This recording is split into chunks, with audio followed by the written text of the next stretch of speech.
کبھی کسی وجہ سے دو گروہوں میں جھگڑا ہو بھی جاتا تھا تو زیادہ دیر تک تناؤ نہیں رہتا تھا، کوئی نہ کوئی بیچ بچاؤ کرنے آ ہی جاتا تھا، کیونکہ سبھی جانتے تھے کہ بات بادشاہ شیر تک جانے جائے گی تو وہاں معمولی غلطی بھی معاف نہیں کی جاتی تھی۔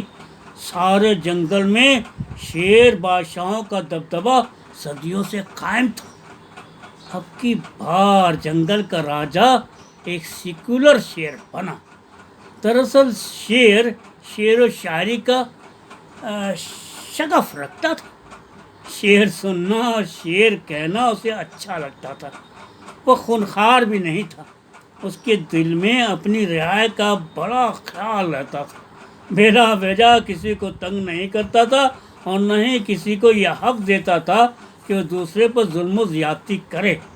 راجا نے آہستہ آہستہ اپنی رعایا کو بہت سارے حقوق منتقل کرنے شروع کر دیے۔ بھیڑیے جو شیر سے ڈرے ڈرے رہتے تھے اور اس کے قریب بھی نہیں پھٹکتے تھے، ان کو اب شیر کی بیٹھک میں بیٹھنے کا موقع نصیب ہو رہا تھا۔ لومڑیاں جو چالاکی اور مکاری میں اپنا ثانی نہیں رکھتی تھیں، انہیں کچھ زیادہ ہی اپنے کرتب دکھانے کا موقع مل رہا تھا۔ کتے جو ہر زمانے کے وفادار تھے، آج بھی راجا کا ساتھ چھوڑنے کے لیے تیار نہیں تھے، لیکن ہرن، گائے، بکری، بھیڑ کے مشکلات کم نہیں ہوئے، بلکہ ان میں اضافہ ہی ہوا۔ ان پر کبھی بھی کوئی بھی حملہ آور ہو جاتا تھا، پہلے بھی انہیں بے دردی سے کاٹا جاتا تھا، آج بھی ان کا حال بہتر نہیں تھا۔ وہ صرف شیر کو جنگل کا راجا مانتے تھے اور اسی کو شکار کھیلنے کا مجاز بھی سمجھتے تھے، لیکن اب کوئی بھی ان پر حملہ کرتا تھا اور وہ کسی کے سامنے شکایت بھی نہیں کر سکتے تھے۔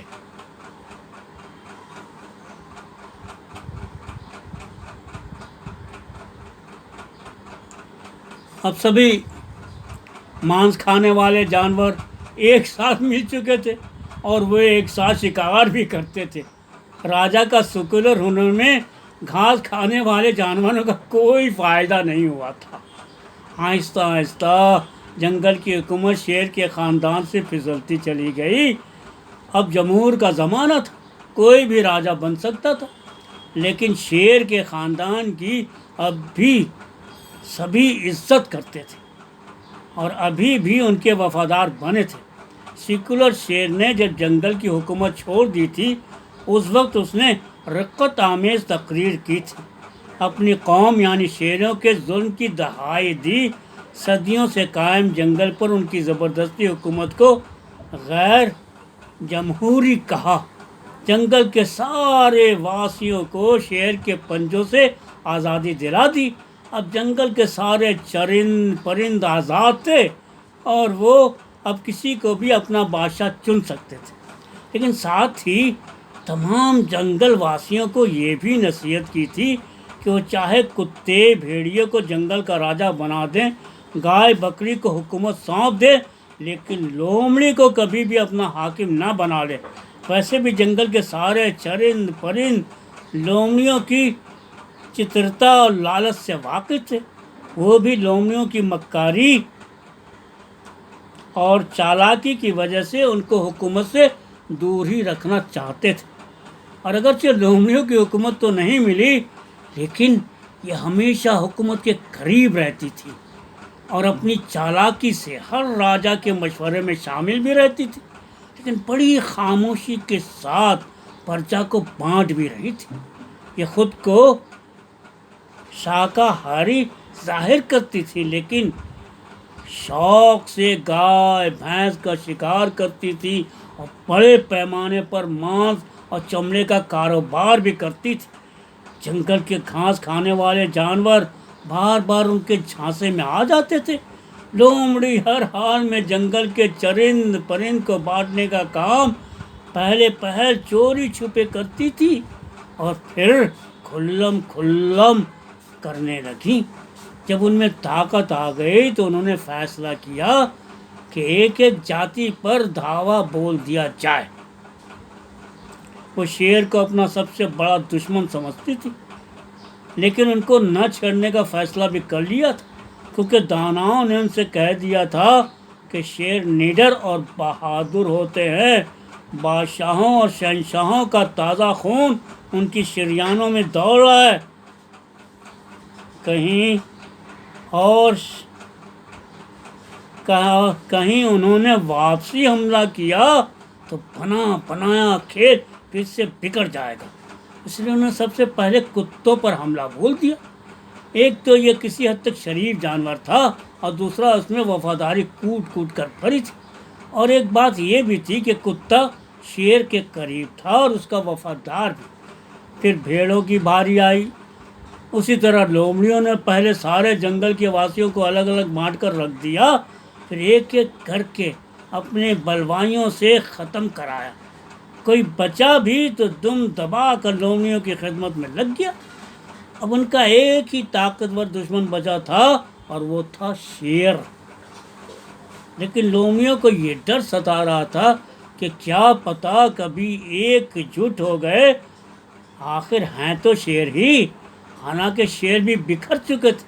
حکومت سے بے دخلی کے بعد ان کا اتحاد بھی ٹوٹ چکا تھا۔ اب یہاں بھی لومڑیوں کی گھناؤنی چال کامیاب رہی، انہوں نے شیروں کو بھی آپس میں بانٹنے کا کام شروع کر دیا۔ شیر کی ساری جاتیوں کو بانٹنے کے ساتھ ساتھ ان کو رنگ، نسل اور لب و لہجے کے آدھار پر بھی حصے کر دیے تھے۔ شیروں کی سب سے کمزور جاتی بلی کی مدد کرتے رہے، اور ان کو ساری شیر کو کمیونٹی کا امام بنا دیا، بلیاں آئے روز فتوے جاری کرتی رہتی تھی۔ ببر شیروں کی آنکھوں میں آنکھیں ڈال کر بات کرنے لگی تھی اور انہیں کافر تک کہہ دیتی تھی۔ وہ مذہب اور اخلاق کے پرچار میں شیروں کو ناستک، چیتا کو دہشت گرد، تیندویوں کو لومڑیوں کا دشمن مشتہر کہہ چکی تھی۔ آخر وہ دن بھی آ گیا جب جنگل کے چاروں اور صرف لومڑیاں کے چرچے ہو رہے تھے، اور سبھی جاتیوں پر ان کا اثر بھی بڑھتا جا رہا تھا۔ یہ اکثر جنگل میں کوئی فساد کرواتی تھیں اور الزام شیروں پر لگاتی تھی، بلیوں سے ان کے خلاف فتوے جاری کرواتی تھی، ایک ایک شیر کو تنہا کر کے اس کو کسی جرم میں پھنسا کر کسی بھی بہانے اس کا شکار بھی کرواتی تھی۔ لیکن جب انہیں کہیں سے اس بات کی بھنک بھی لگ جاتی تھی کہ شیر متحد ہو رہے ہیں، تو ان کے ساتھ دوستی کا ناٹک کرتی تھی، شیروں کو اعتماد میں لیتی تھی، لیکن ان کے پیٹھ پیچھے ان کو گرانے کے لیے گڑھا بھی کھدوا دیتی تھی۔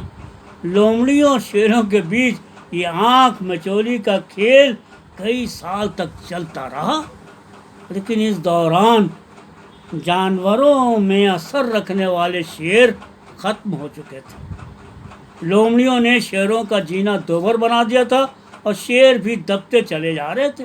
شیر لومڑیوں سے دور کونوں خطروں میں چھپ رہے تھے، کچھ دوسرے جنگلوں کا رخ کر رہے تھے۔ شیروں کو دبانے اور ان کے اتحاد کو تار تار کر کے بکھرا دینے کے بعد پورے جنگل پر لومڑیوں کا راج ہو گیا تھا۔ اب جنگل میں جو کھیل شروع ہوا تھا وہ دیکھنے کے قابل تھا۔ لومڑیاں جب حکومت میں آ گئیں تو راج پاٹ چلانے کے سارے گن بھی سیکھ چکی تھی۔ باقی دنیا میں مانس اور چمڑے کی قیمتیں آسمان کو چھو رہی تھی، اس لیے لومڑیوں نے بڑی چالاکی کے ساتھ گائے، ہرن، بکری، بھیڑ کا صفایا کرنا شروع کر دیا، اور ان کا مانس، چمڑا، یہاں تک کہ ان کی ہڈیاں تک بازاروں میں بھیجنی شروع کرتی۔ جنگل کی ساری جاتیوں کو بکھرا کر رکھ دیا۔